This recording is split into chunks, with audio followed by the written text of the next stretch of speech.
Assalamualaikum warahmatullahi wabarakatuh. Berjumpa lagi dengan Pak Mun, dan di video kali ini bakal kita bahas terkait dengan surat ya, surat yang penting sekali terkait dengan cut off Dapodik 31 Agustus 2024, dan ini terkait dengan besaran jumlah BLOS yang akan diterima nantinya ya. Jadi ada beberapa hal ya sebelum tanggal 31 Agustus ini berakhir ya Bapak Ibu. Jadi ada beberapa hal yang harus Bapak Ibu perhatikan terkait dengan cut off Dapodik 2024 ataupun cut off Dapodik untuk tahun anggaran 2025 ya. Nah, jadi Bapak Ibu, kita akan review sedikit terkait dengan surat yang ada di sini. Yang pertama itu ada di nomor di sini. Bapak Ibu bisa cek keaslian surat ini di persuratan Kemdikbud. Nah, kemudian di sini ada yang namanya judulnya ya, persiapan penetapan dan alokasi penerima dana bantuan sekolah tahun anggaran 2025. Nah, jadi kita sebagaimana kita tahu dalam juknis teknis pengelolaan BOS ya, BOSP nomor 63 tahun 2022 dan 2023 ya, Permendikbud 63 tahun 2022 dan 2023 yang terbaru. Itu sudah dijelaskan bahwa kita melakukan yang namanya cut off Dapodik untuk hitungan jumlah BOSP itu di 31 Agustus tahun berkenaan ya. Nah, jadi menindaklanjuti surat edaran sebelumnya ya, di Direktorat Jenderal Publikdasmen tentang pemutakhiran data kualitas Dapodik itu tahun ajaran 24-25 itu tanggal 16 Juli 2004, serta dalam rangka persiapan penetapan dan alokasi penerima BOS ya. Bersama ini kami lampirkan sebagai berikut. Yang pertama, penetapan satuan pendidikan penerima dana BOSP. Jadi siapa yang akan dilakukan yang namanya penetapan terkait dengan sekolah-sekolah yang akan menerima dana BOSP tahun anggaran 2025. Itu nanti akan dilakukan penyalurannya di Januari ya, paling cepatnya. Nah, kemudian di poin A-nya memiliki NPSN dan terdata di Dapodik, telah mengisi dan melakukan pemutakhiran data di aplikasi Dapodik paling lambat itu dengan kondisi real, dengan kondisi nyata dan keadaan sekolah, itu paling lambat tanggal 31 Agustus 2024 ya. Nah, kemudian sekolah itu wajib memiliki izin operasional dan aktif ya Bapak Ibu yang diselenggarakan oleh masyarakat yang terdata pada aplikasi Dapodik. Kemudian memiliki rekening satuan pendidikan atas nama sekolah, itu diawali dengan NPSN dan nama satuan pendidikan sesuai dengan data Dapodiknya. Kemudian bukan merupakan satuan kerjasama, ini juga terlampir dalam Permendikbud 63 tahun 2022 tadi. Kemudian khusus penerima dana reguler tidak merupakan satuan pendidikan yang dikelola oleh kementerian ataupun lembaga yang lain ya. Ini khusus penerima BOS reguler ya. Nah, kemudian penetapan alokasi dana BOSP dihitung berdasarkan satuan biaya pada masing-masing ya, dikalikan dengan jumlah peserta didik ya. Nah, yang memiliki NSN nih Bapak Ibu ya. Jumlah peserta didik yang memiliki SN. Jadi jumlah peserta didik yang memiliki NISN. Nah, syarat mendapatkan NISN untuk jenjang SD dan untuk jenjang PAUD dan SD itu wajib valid Dukcapil. Baru pihak Pusdatin itu memberikan yang namanya NISN. Jadi siswa yang valid Dukcapil baru diberikan NISN ya. Jadi yang memiliki NISN pada cut off Dapodik 2024. Nah, kemudian kondisi per 20 Agustus itu banyak sekali sekolah yang belum melakukan yang namanya sinkronisasi. Itu terdapat 382.892 sekolah itu terkait dengan ini presentasinya saat itu 87% dari total 440.054 sekolah ya yang sudah melakukan pemutakhiran Dapodik ya, ini yang sudah. Nah, kemudian persyaratan izin sebagaimana dimaksud ayat 1 huruf C yang ini ya, memiliki izin. Jika terdapat satuan pendidikan dengan izin menyelenggarakan pendidikan masih dalam proses pembuatan atau perpanjangan. Jadi bagi sekolah yang mungkin izinnya masih dalam pengurusan ataupun pembuatan di Dinas Pendidikan, maka dapat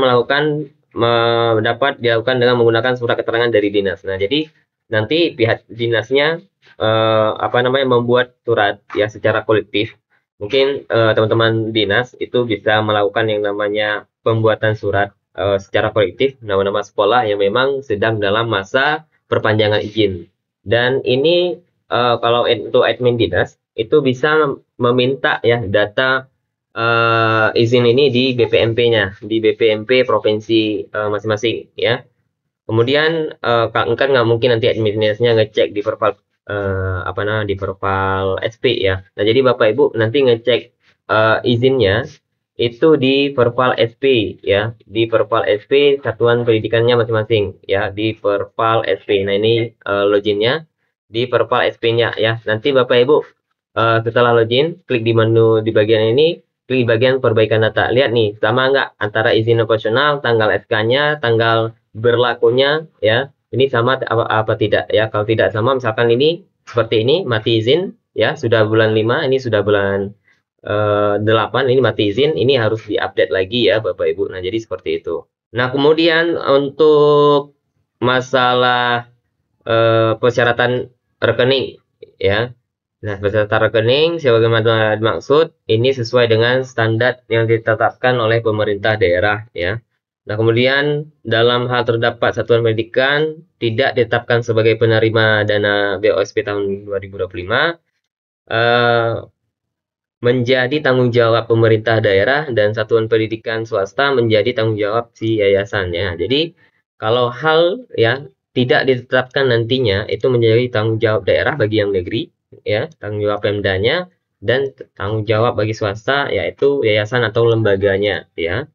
Nah, kemudian berkenaan dengan hal-hal di atas tadi yang harus dilakukan oleh satuan pendidikan, yang pertama melakukan pembinaan ya di wilayah ini untuk yang Pemdanya ya, melakukan verifikasi dan validasi, membantu mengupayakan, memastikan, kemudian memastikan seluruh satuan pendidikan sinkron paling lambat 31 Agustus.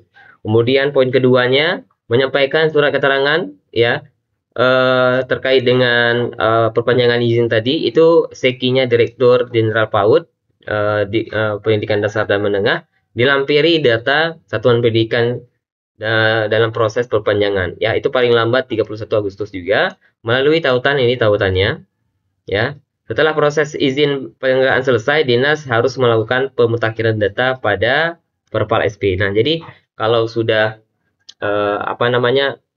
dinasnya itu melakukan pemberian izin, kemudian verifikasi berkas dan verifikasi ke lapangan, nanti update-nya di perpal SP ya oleh admin dinasnya. Nah kemudian menyampaikan pengusulan atau perubahan rekening ya. Nah ini di login kami di login dinas ya, di web bosnya bos salur itu sudah ada yang namanya verifikasi rekening ya Bapak Ibu, dan sudah dimulai. Nah jadi Bapak Ibu nanti silakan ini belum ya, nanti kita bahas ya. Ini masih jam 6 saya katakan tadi, saya buat video ini di jam 6 jadi masih belum bisa akses karena aksesnya itu di jam 8 pagi ya.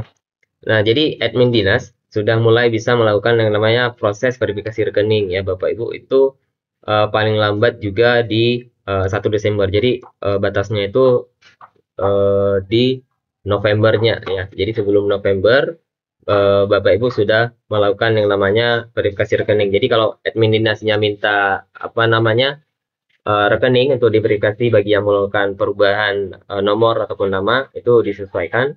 Kemudian melakukan verifikasi. Nah ini untuk si dinasnya, admin dinas itu mengisi ataupun mengunggah form tadi ya, form surat izin tadi itu di bagian ini ya Bapak Ibu. Nah jadi nanti diunggahnya di situ ya. Ini untuk admin dinasnya. Nah, jadi ini sangat penting ya Bapak Ibu terkait dengan pemutakhiran cut off dapodik. Jadi Bapak Ibu perhatikan lagi ya, ini penetapan dana alokasinya disesuaikan dengan peserta didik yang memiliki NISN dan dengan umur yang sudah disesuaikan dengan jenjang masing-masing ya. Jadi bukan hanya memiliki NISN tapi juga perhitungan dari segi umur. Karena tidak mungkin umur 60 tahun, 70 tahun ataupun yang lainnya itu dihitung dalam cut off BOSP di tahun 2024 ini ya. Nah jadi sekilas itu terkait dengan informasi yang ini, mudah-mudahan ini bermanfaat bagi Bapak Ibu semuanya ya. Jadi di video ini saya cuma mereview terkait dengan surat ini. supaya teman-teman di seluruh Indonesia dari Sabang sampai Merauke mengetahui terkait dengan hal ini dan menjadi perhatian bagi kita semuanya. Saya pamit undur diri. Wassalamualaikum warahmatullahi wabarakatuh. Sampai jumpa di video selanjutnya. Terima kasih.